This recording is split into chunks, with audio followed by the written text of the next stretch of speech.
Welcome to the ultimate Japan adventure. From the vibrant neon-lit streets of Tokyo to the serene, ancient temples nestled in the mountains, Japan is a country of contrasts, blending tradition and innovation in the most captivating ways. With so many hidden gems and unique experiences waiting to be uncovered, every moment here feels like a new discovery. Over the next 14 days, we'll explore 5 incredible cities, diving into the rich culture, breathtaking landscapes, and mouth-watering cuisine that make Japan one of the world's most sought-after travel destinations. From the energy of bustling city life to the tranquility of historic shrines, this journey is packed with unforgettable sights and experiences. I can't wait to take you along for the ride. This is how I spent 14 days experiencing Japan.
Good evening. Today we are in Tokyo, Japan. Welcome to a whole new adventure.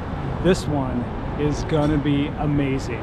Buckle up because we have a lot to cover. All right, let's go.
grind.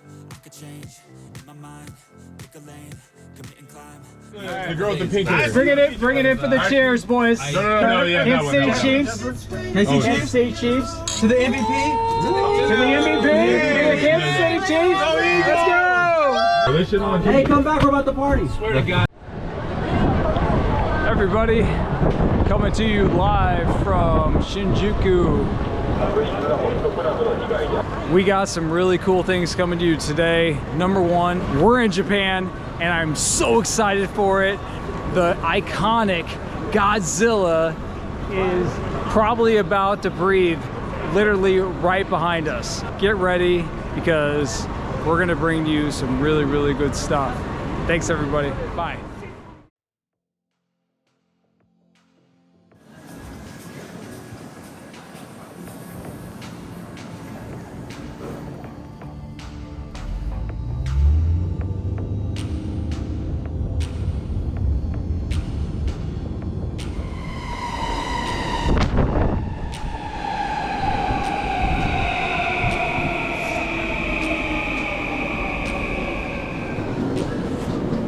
On my way to Kyoto.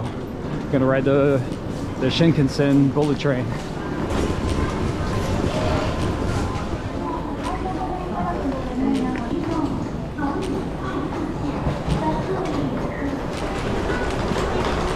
Hanging out with, we got Camp Outs with Jay. What's up, y'all? Where are we headed today, Joe? Why don't you tell everybody? Going out to Kyoto, we're taking the Shinkansen bullet train. And it's one of the fastest trains in the world. Yeah, 300 miles an hour. this is going to be crazy. Yeah, 3-hour ride from Tokyo. We're at the Shinagawa station. Shinagawa station. Yep, going all the way to Kyoto. Yep. Okay, so we want to switch this to English. Welcome. Please select a ticket type. Reserved seat. We're going to do reserved seat, right? All right.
It's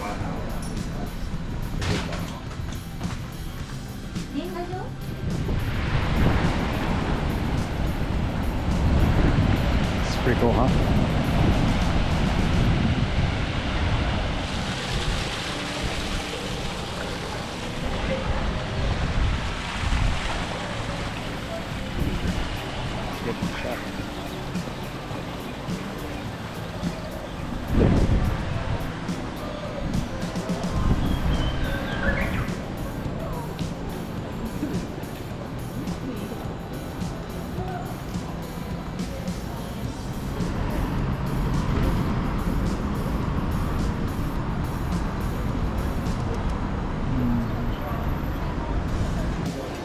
So many Kit Kats.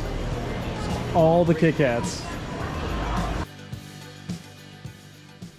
Hey everybody. Today has been a whirlwind. I woke up this morning in Shinjuku after a pretty rough night of going to 3 different bars in Golden Guy, finding plenty of other places to eat. We found a steakhouse, saw the head of Godzilla, took 100 pictures, took a lot of video footage, all when we literally had just arrived and pretty jet lagged into Tokyo. So day 1 went really, really good. Day 2, woke up and not really hangover, but I had a pretty rough sleep, but well-deserved sleep after having a 13-hour flight and not being able to rest a whole lot. Got out and early start. Had a yakitori for the first time for breakfast, so I really enjoyed that. And after that, decided to take on the Shinjuku bullet train to Kyoto, and that's where I am right now. So far, after walking around Kyoto for maybe an hour, maybe an hour and a half now, Kyoto is a completely different vibe than Tokyo. I think with Tokyo, it's similar to New York City, where it's hustle and bustle, everything moves very, very quickly, where Kyoto is kind of a step back from that, and it's a little bit more relaxed here. And to be honest with you, I really like it. I like the relaxed vibe here.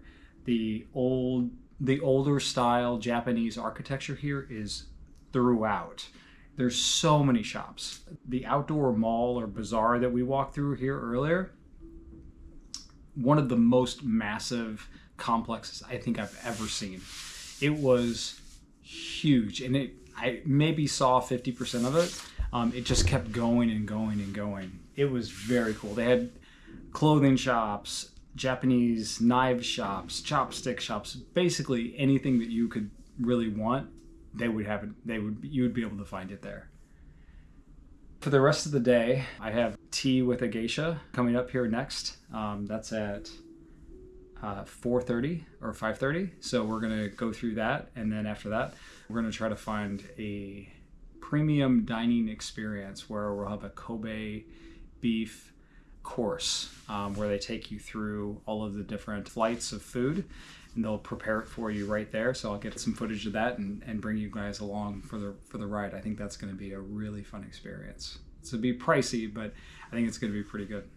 But overall thoughts, Kyoto, if I had to come back to Japan, I'll put it this way, I would make Kyoto my home base. We'll see how the rest of the trip goes, but so far this has been an awesome time. Japan is a really interesting place. I can't believe it's taken me this long to get out here, but I am soaked in. I absolutely love it. All right, there we go.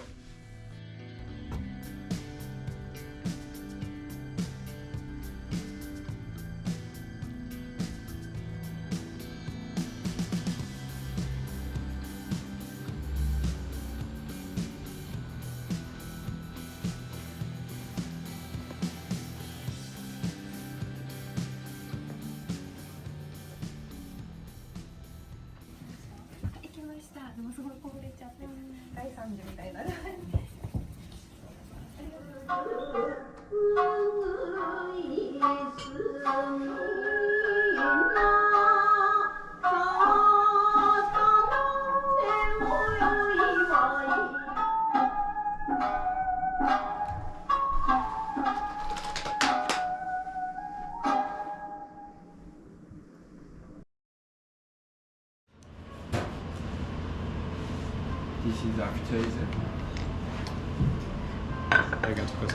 Today appetizer, this is Kobe shigureni. Shigureni is a Pork, yeah. pork.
Medium rare.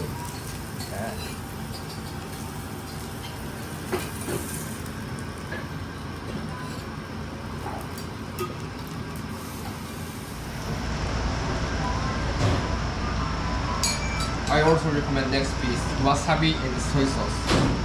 A little bit of wasabi on top.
Good morning, everybody. Just had breakfast. Today is day number 2 in Kyoto, and today we're going to see some of the amazing shrines, some of the more historic places in Kyoto. Can't absolutely wait for it. It's going to be amazing.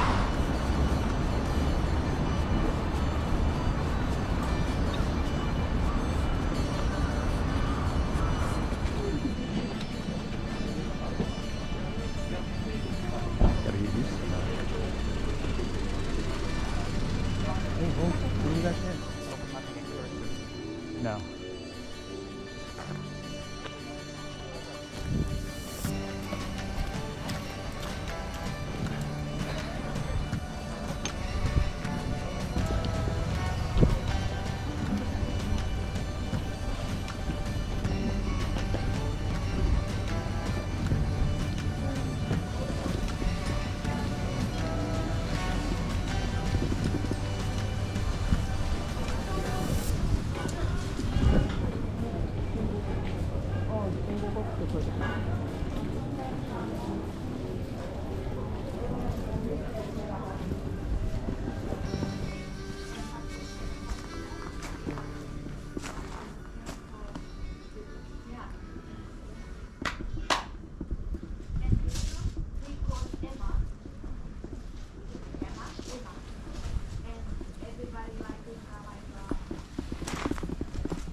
Made it to the top of the shrine just now.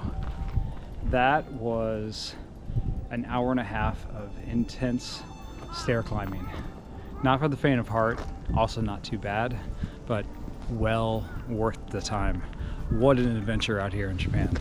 Once you make it to the top, you're greeted by some of the most amazing views. Just look at this behind me.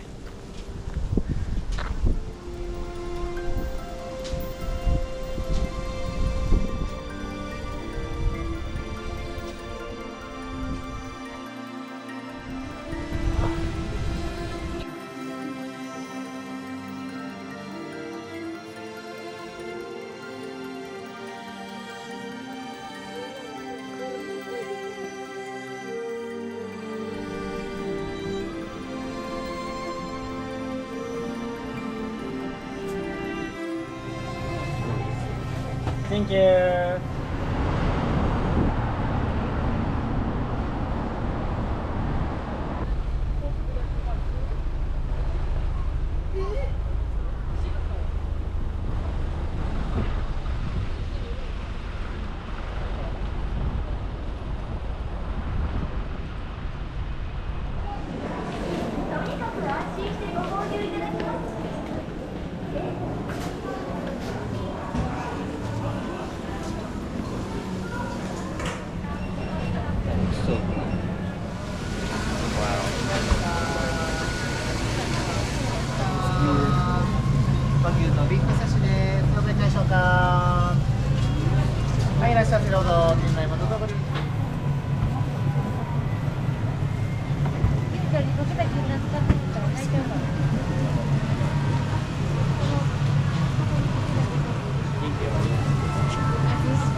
Verdict. Alright. No, seriously. Alright. Dude, this is really good. I guess it's good. It's insanely good.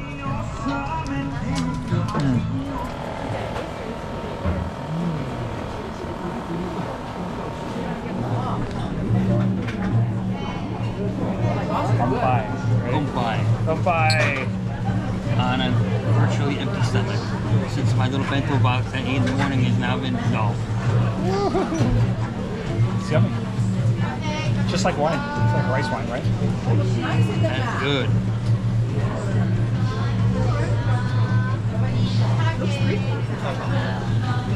Want to go in?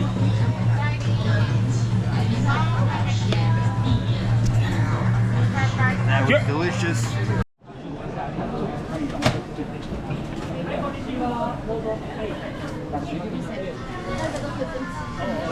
Beef tempura.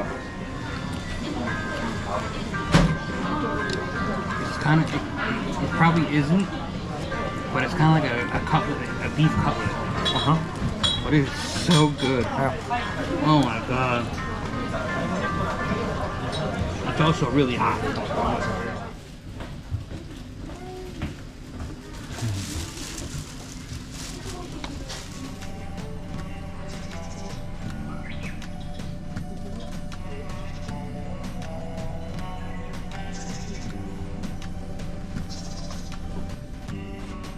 Hey guy, how are you? How are you? Hey buddy. Hey buddy. Hi, yes. Okay.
Look at this.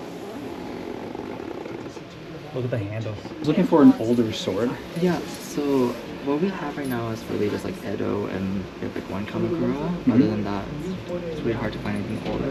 Anything that's like it's like mid Edo and forward. So Edo is about 1600 to 1800s. Yeah. So you can even look at late Edo. That's about 1800s, early 1900s. So that might be your price range. Okay. As well. That's really cool. Yeah. I personally really like. I actually really like this one. Design one's really nice. So just to clarify, so the blade itself is what's cool. One cool thing about all these ones is that you can detach the handles. All of them are detachable.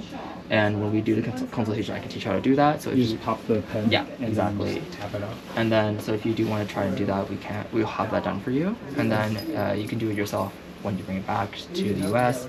And then you can find someone to make a new one if you would like. Got it. Yeah. Is there any difference with the steel used in the blade when you talk about like late Edo versus like more of the modern? It kind of actually varies depending. So with modern ones, it's kind of a mix of like various like more modern irons and stuff like that.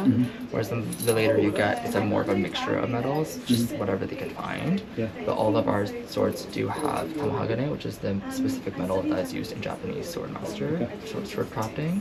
So that is that's the majority of the minerals in it, and that would be still used the same today. It's just dependent on the percentage of that. This one that we talked about earlier. The one at the bottom, correct? On the bottom, yes. Does that one have does that one have record? Like, do we know? Yes. So if you see that little paper right there, that's actually the certification provided by the Japanese government. So all of our swords here are certified by the government, and that provides information regarding it. Is it possible to see this one? Yeah. Free time and I have money. If you guys want to have a seat, I'll bring some stuff over to you. Here. Yes. So I would just say be very careful with the blade because of the minerals it is. It's very easy for it to rust when it gets touched with human hands. Okay. So, Am I okay to pick yes, it? no worries. Yeah. So if you do wish to purchase it, we provide the set and everything like that. We recommend about wiping it every single time after you touch it, and then oiling it will be about 2 to 3 times a month. Wow.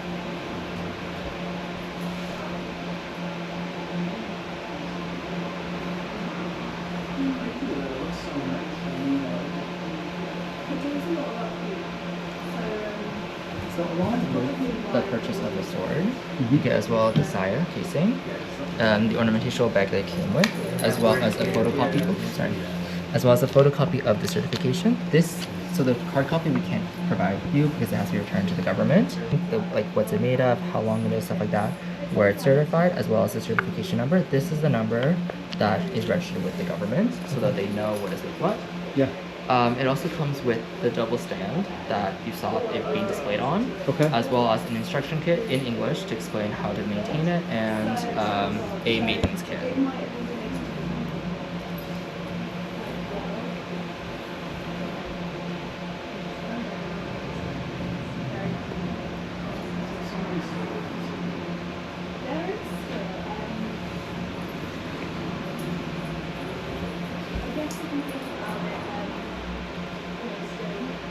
Yeah. Let's wrap this up. Let's wrap this up? Yeah. Oh, this one's broken. So the maintenance kit that you'll have includes one of these little sticks. And this is for. Yes, to remove the mekugi. What's the name for the pen? So the mekugi. Mekugi. Yeah. So. Yeah, so this is the front of it. So you just kind of take it and hit it. Normally it's better to have it placed on an elevated surface so it comes out more easily. Sure. We also don't recommend it really doing it, so it might still also be very difficult to remove. Yeah. So let me just. There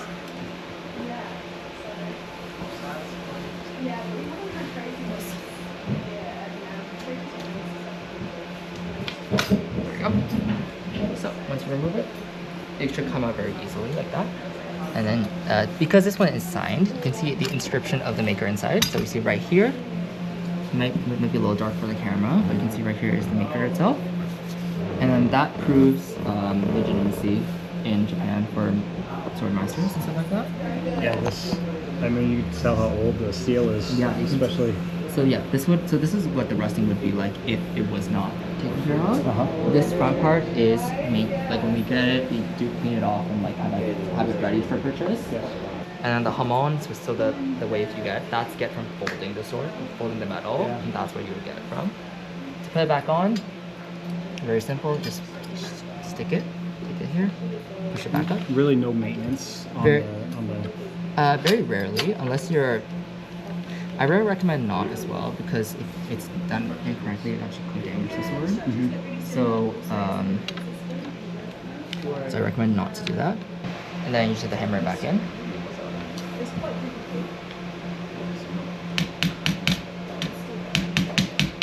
Kind of see here we have some floral designs here. Yeah. And then the menu, so this is the ornamentation is a rabbit with little flowers, same flower top and bottoms here. And then, so this is made with silk, and the inside is actually white stingray skin.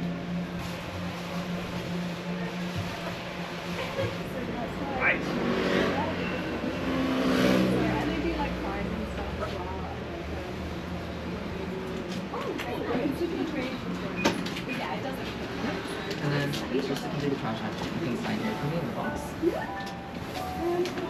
Thank you. And this is the card just before you forget. Awesome. Right, thank you guys so much. Thank you so much. Have a good day, guys. Enjoy Japan. Thank you.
Kyoto. That is a beautiful hot spring lake on top of a mountain, and it was a 3.5-hour walk uphill.